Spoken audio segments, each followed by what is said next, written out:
goes without saying that to get your R01 funded, you need a great research idea with a solid scientific premise. But if that were good enough to get your R01 funded, the success rate at NIH wouldn't be 20%, right? So a good research idea is just what gets you in the door. It's not what is going to get you funded. So in this session, I wanted to talk about what more you need to do to get your project funded, assuming that you have excellence as a starting point. So if you're new around here, I'm Sarah Dobson. I am a research grant consultant, and my team and I help early career researchers get funded at NIH.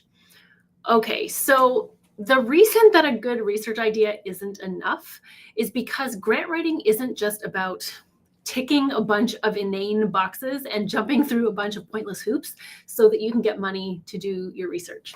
If that's how you think about grant writing, I hope that I can change your mind in today's session.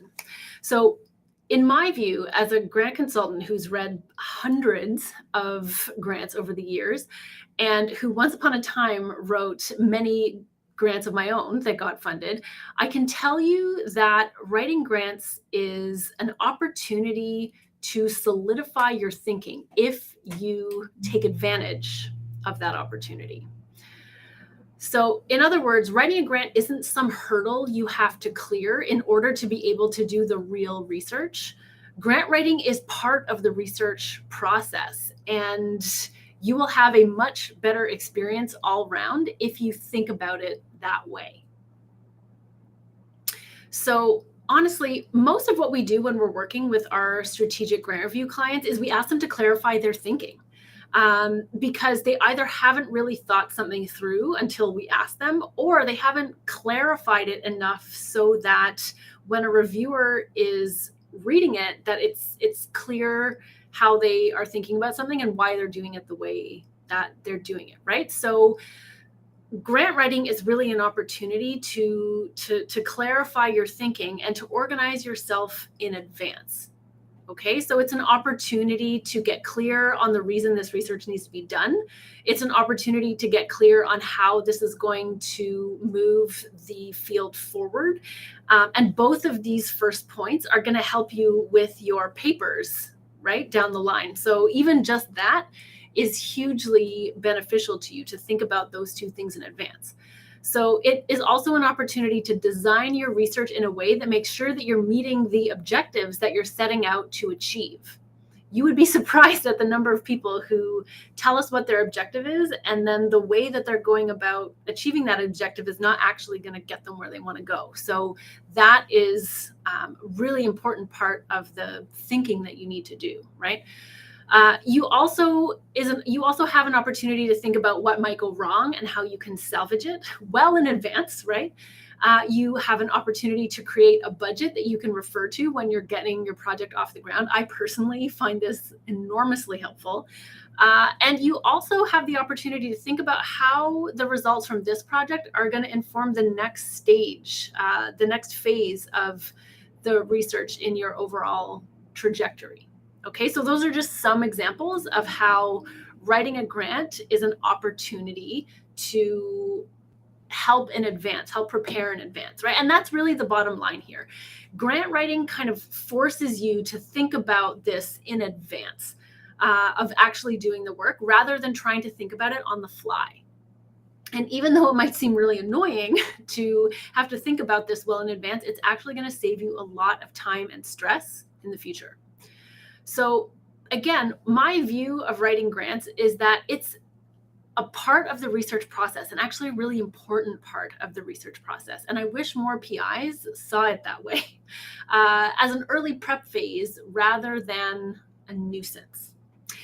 I think the reason that many PIs see grant writing as a nuisance is because they're not using the opportunity to prepare in advance. They're writing grants at the very last minute, which means they're not taking the time to really think everything through. And because of that, they're not getting their projects funded. So of course, it would be annoying to drop everything and put it all into writing a grant in the last few weeks, only to find out that that grant was not successful. Of course, that's going to be annoying.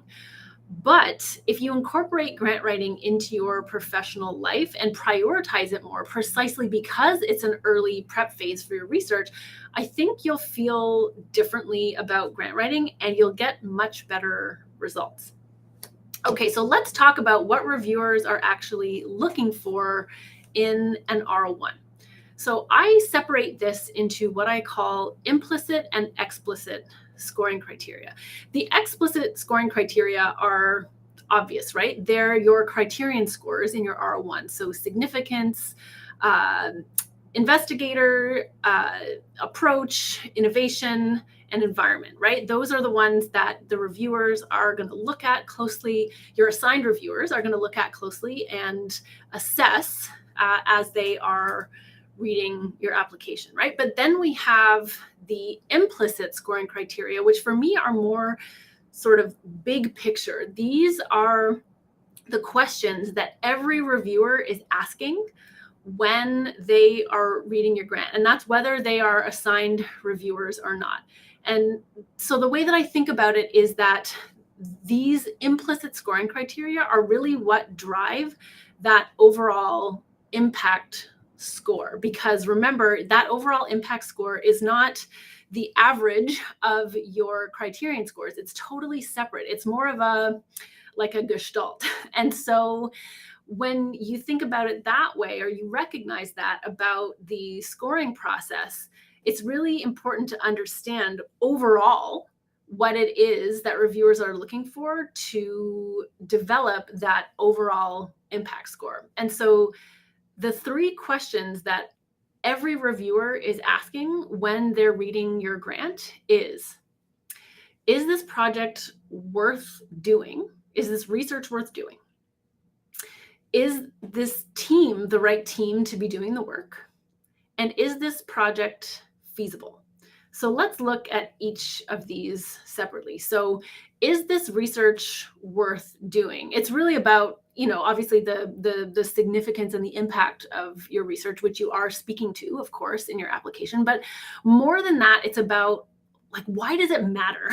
Why does it matter that we do this research? And why does it matter that we do it now? And so if you can answer that question really well, if you can generate that excitement for why this research matters, why it's important to pursue this now, that is what is going to really answer that question for your viewers about, is this worth doing? And is it worth doing now? Like, why now, right? So that's number one. Number two is team and the trustworthiness of your team. So have you assembled the right people to be able to execute on what you say you're going to do? So if you have pointed to your outcomes and said, this is what success will look like, do you have the right people in place to be able to deliver on that? So that is the second big thing that all reviewers are going to be looking at in your application. And the third piece is this project feasible? And so obviously we're looking at your approach, right? How you've designed and how you're going to execute on the design. But it's also about like, how feasible is this from a scientific premise perspective? So how did you get here, right? How did your thinking lead you to this place where this is how you have designed what you've designed, and if it's relevant to you, generated the hypothesis that you generated, right? So that is all tied in with feasibility. And so big picture, how do you explain this is where I've landed thinking wise, and this is the product of that thinking, and here's how we're going to execute on that. So we're looking at that from the scientific premise perspective, obviously the approach, like how you've actually designed your experiments, how you're going to go about doing it, and then ultimately, will that produce the outcomes that you say you're going to produce? And how can you be sure, right? So that is the pieces that are tied up in that feasibility argument. So if you can successfully answer each of those three questions, that is really what I'm talking about in terms of those implicit scoring criteria. And that is going to help reviewers understand why this project ought to be recommended for funding in this grant cycle, right? That's how you get your project funded. It's not just having a great research idea. It's about communicating the value of your research and making sure that reviewers understand that you can do what you say you're going to do, and you have the right team around you to be able to pull it off. So if you found this helpful, I strongly encourage you to sign up for our free resource library. We have lots of tools and tutorials in there to help you write a stronger NIH grant.